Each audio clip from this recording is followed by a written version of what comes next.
dwene de wo sika no so nti twe why are be ya ne sa ebeka sika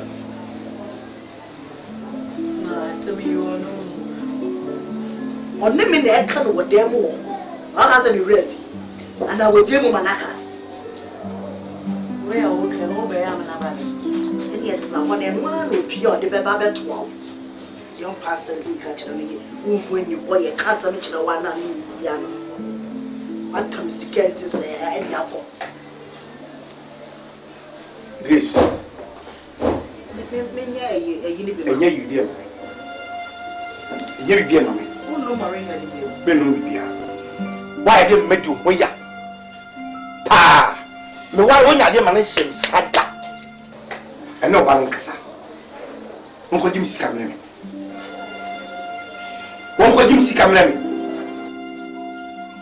if se menya kwa simple nu mi ti menya kwa simple nu wo de no ma ka choro papa if you say mi ti mi for 3000 e mawo e be kura me nyonko be ma e me jaja mo ma Jesus karo ase say papa wo de fa ni say yakodwa ene yakwaka mi ni da e ka fu wo de me mo o ta mi fie na me sa ba sika na ma nka ho ani ye na e no bi te dia wo so na ka cheme no etimi fa say mi 3000 ayira na say ayira na ke say na ka de o say wo dani e ya botre e be in pieces enye ma me mo adla e iskra comment oni ni kwa yesa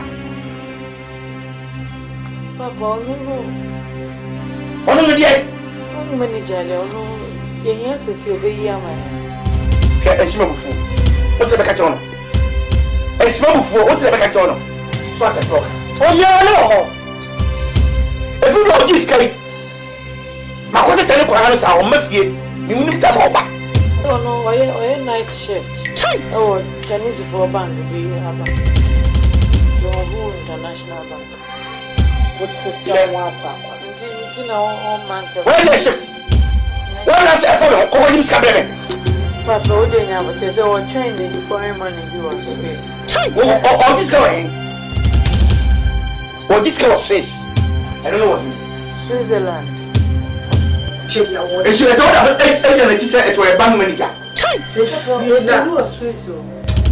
Che baby a world bank for sika and Jimmy fibi so akọ keka me no ho ka say yes ka ketwa woni bra papa ya brasa wo wonya say sika ketwa ti wa minni so woni nipa o boya me da chi fi ha sie kwa wo che woni nipa ba yiye so ba wo si o agbofa wo fe be wo na di chi onu ma no ka wa so asia yi no wa chi no do akoma no akwa o jem so mo sama fa eni be dolu ala ko fa no papa encourage shia wo be si aso aka wa hye ya se bo ba hwe bi fiye wo be si aso aka wa hye ya o bo ba ka se hwe bi fiye be mo ye be ma o bi aka ye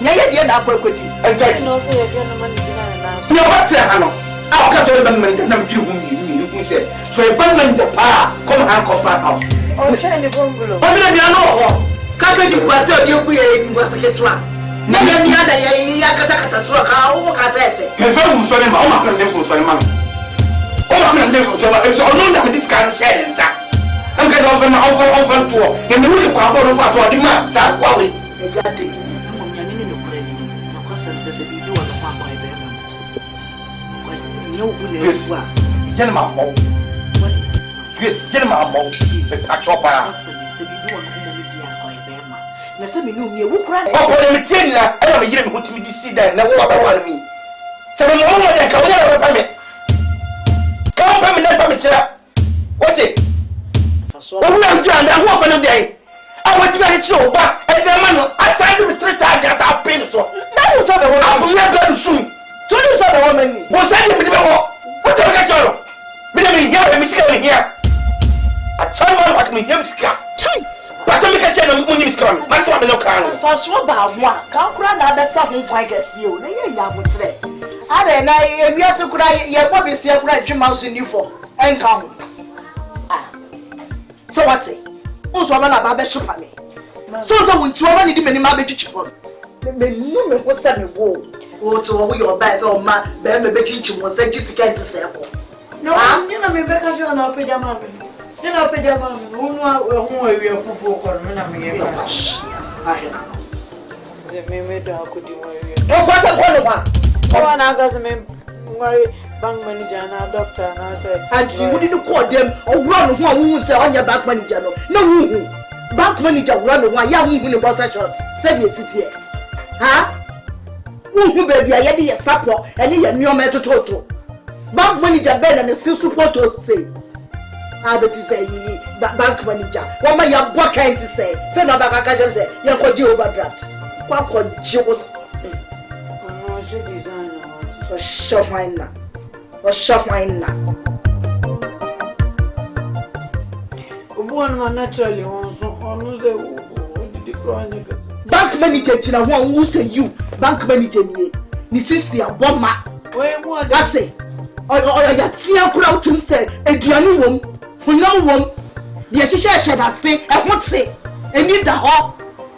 Crudgy. No, you never know what enemy. Yeah, me catch the week. No who ya did the dentist, no one to awful. So, Sabia, no, you counterfeit. Obinya kokowwe on no odi akikanyo mesi ani achi akra ma yesu what say agia wori papa bi abenifie ahwerade animonyam awode e de bocha skele no chieke hwoba kokko wode anya frafra mu de abio kokko efiri so nyame ama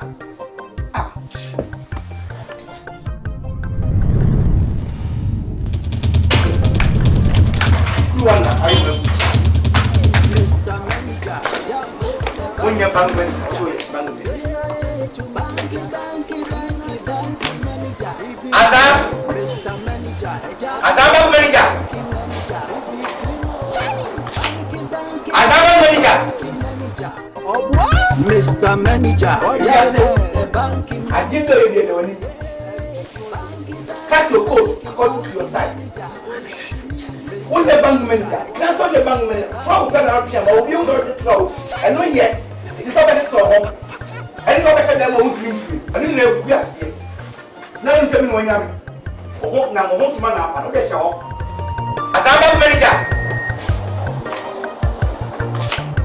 As a bank manager.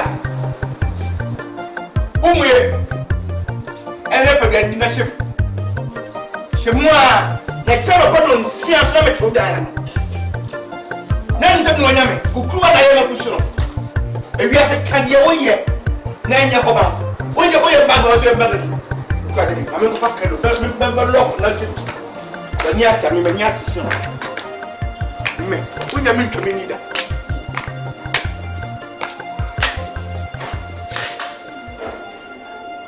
Obwa Mr. Manager, banking manager. Yeah, banky manager. Koshini, Mr. Manager. The banking manager. Oh, yeah, clean out. If you look what I'm crazy at the top, Dana, wouldn't say if you did nothing. Maybe your bank manager. Bank manager, they want to make a coup. I'm too cunning.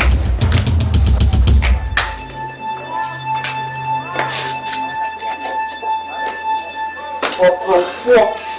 I'm a train for a bank manager.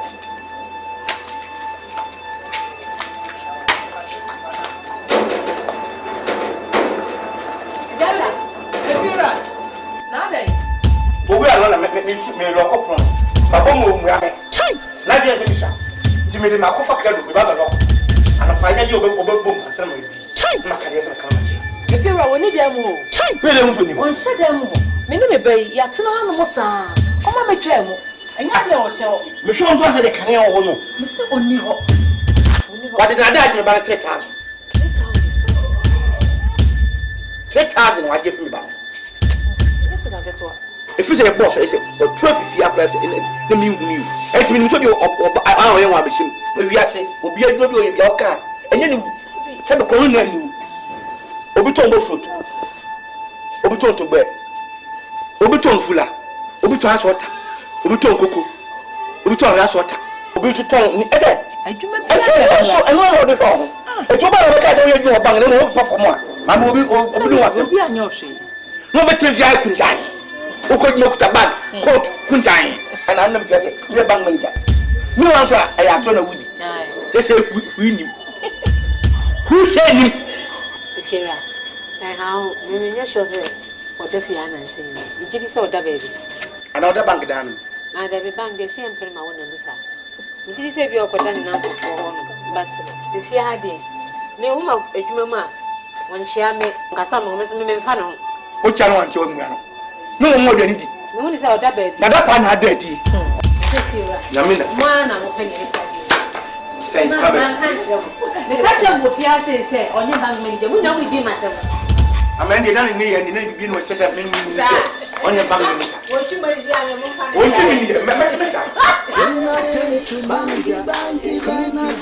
manager? Mr. Manager, Jack Mr. Banking Manager, cleaner tend to manager, banky manager, he the lion, Mr. Manager, Jack the banking manager.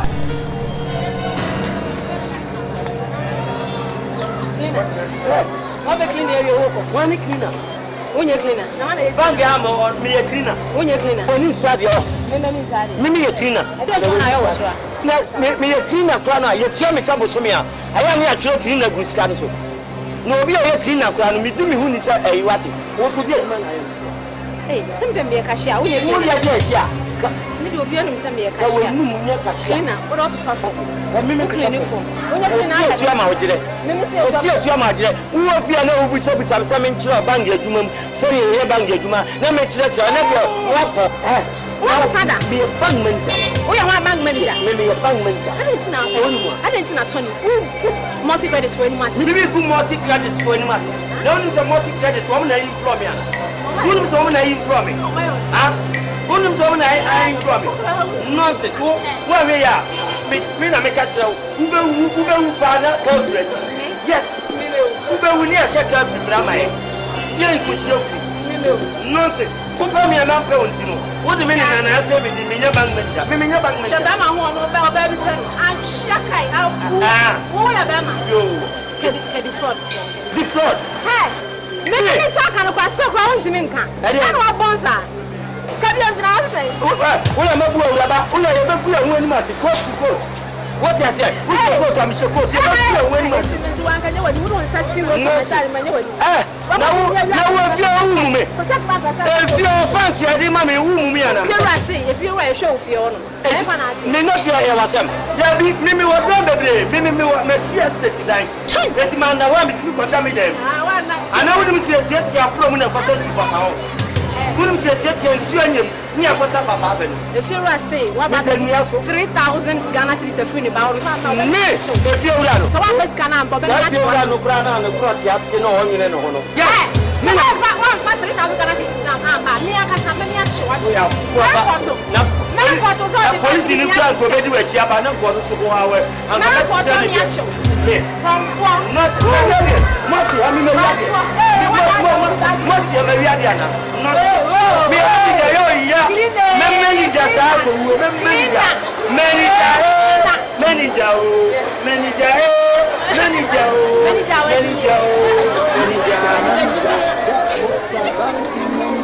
Cleaner tend to manager, banky manager. He the lion, Mr. Manager. Jack the banking manager. He the lion.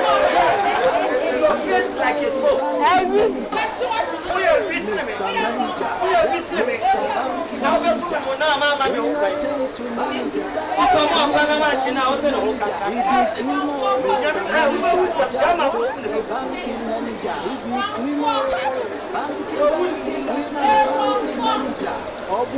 Mr. Manager, Jack banking manager.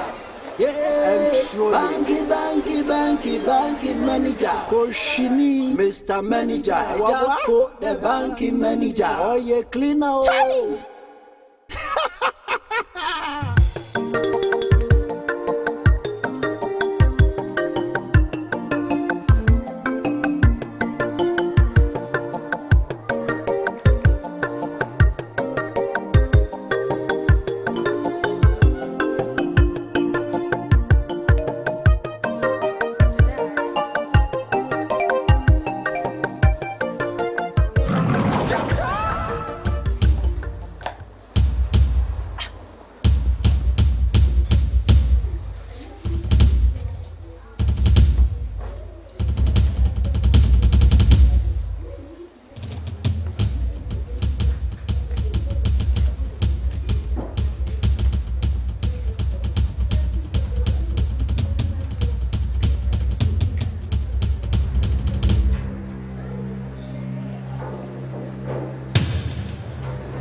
If you're not, we won't go.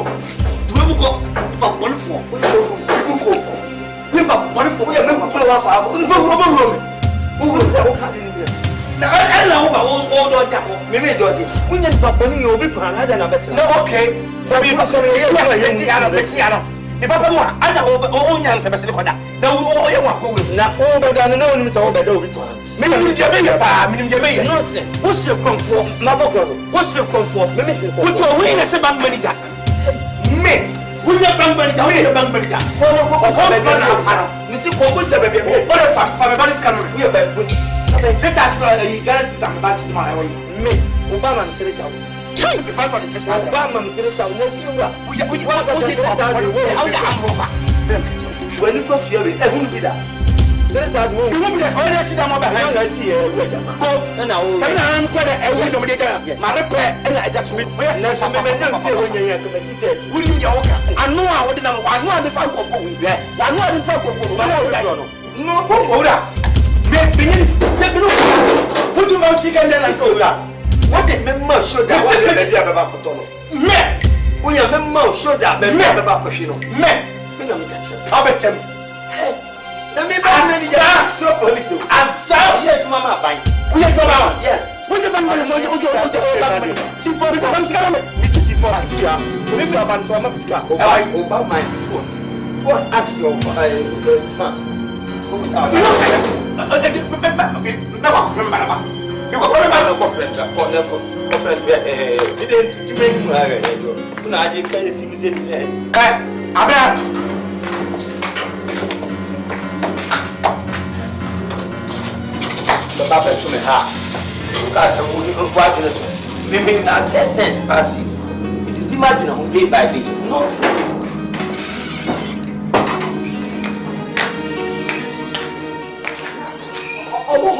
Oh, and then maintain it.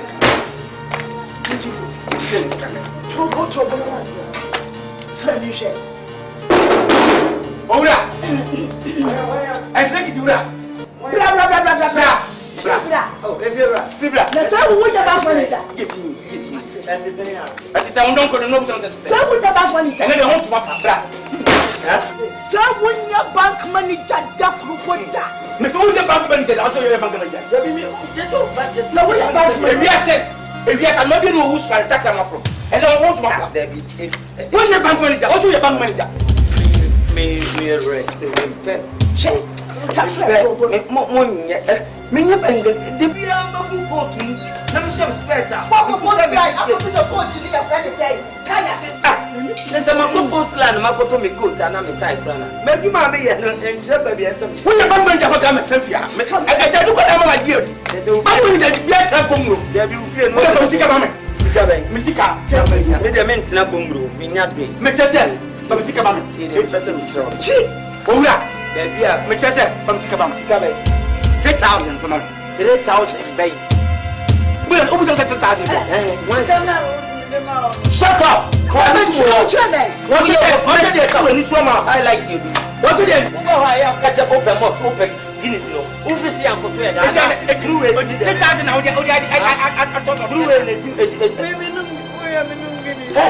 Nonsense. Who am I the morning?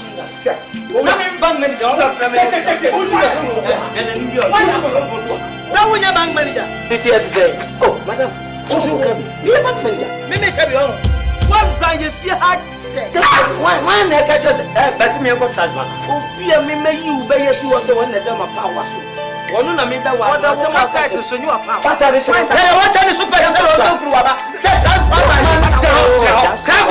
I bank now. That shall not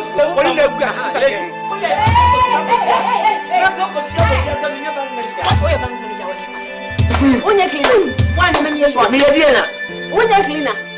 Oh, you are fun. I bank manager. What me you would bank manager? We are from Climax. I like to see your mama. I the toilet so. Oh, what can you toilet so? Who bad what that baby? Who bad what? I mean, I'm a child of my own. Who buy a bank? I don't want to go to Castle down. You have a name. I should have Na minha banca.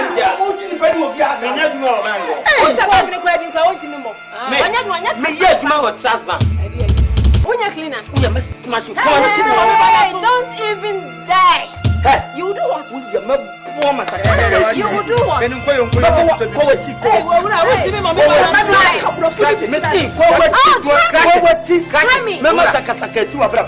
back. Oh, no. Say one beat me. You are criminal.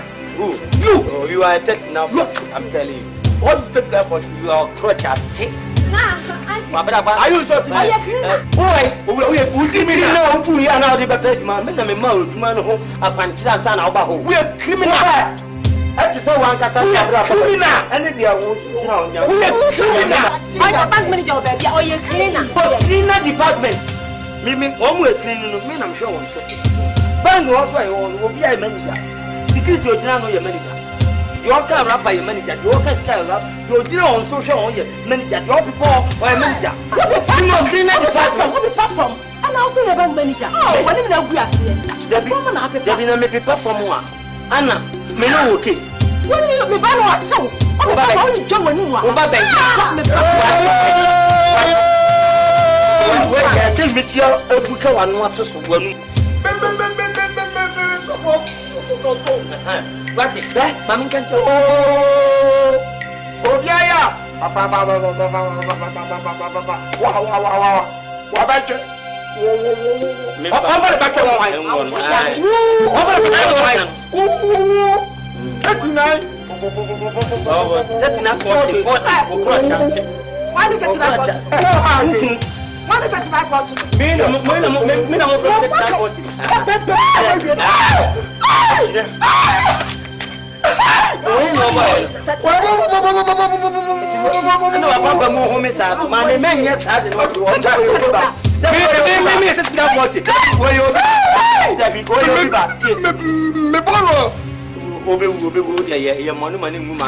Papa, what's the what is coming to Yamida's for now, my is here from Emmy. I will very much can't say, but you come here for one. Oh, I want my nose.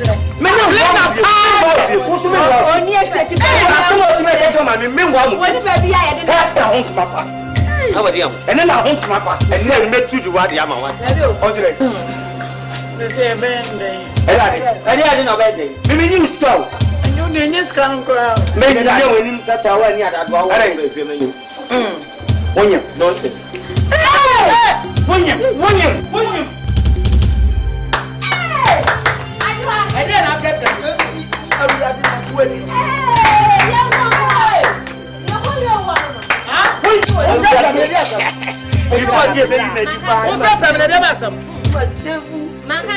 What's on him?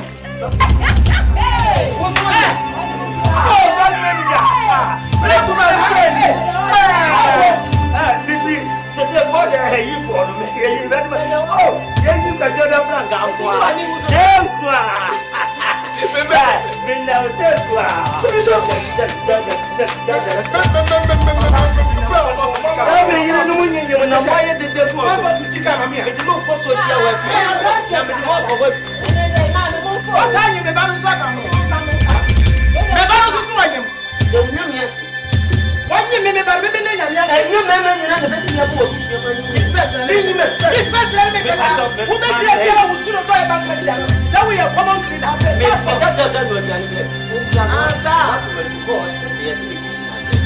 Yes, of course.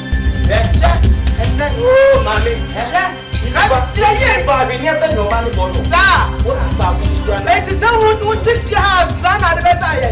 So they didn't show the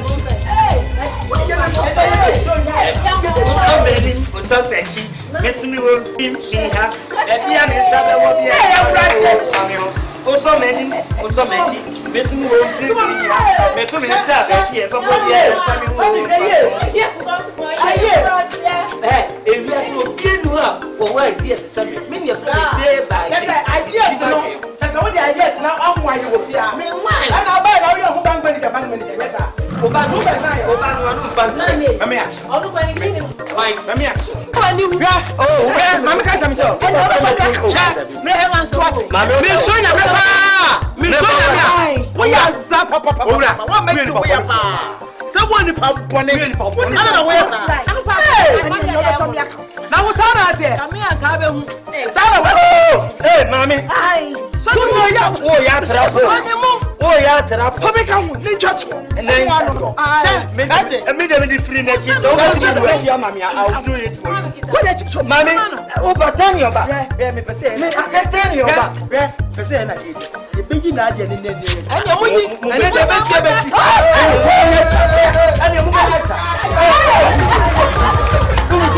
Monsieur Dieu,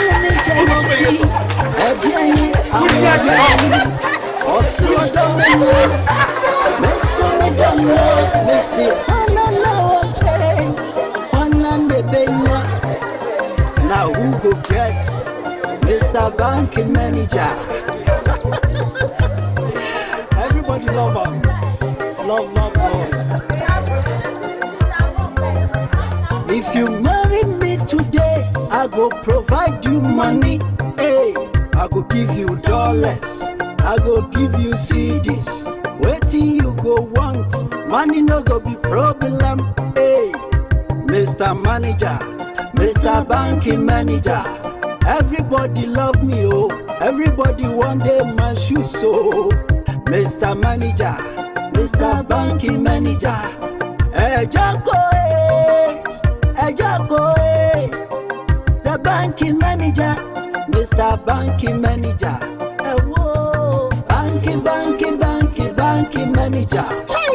Mr. Manager, Mr. Banking Manager. Cleaner to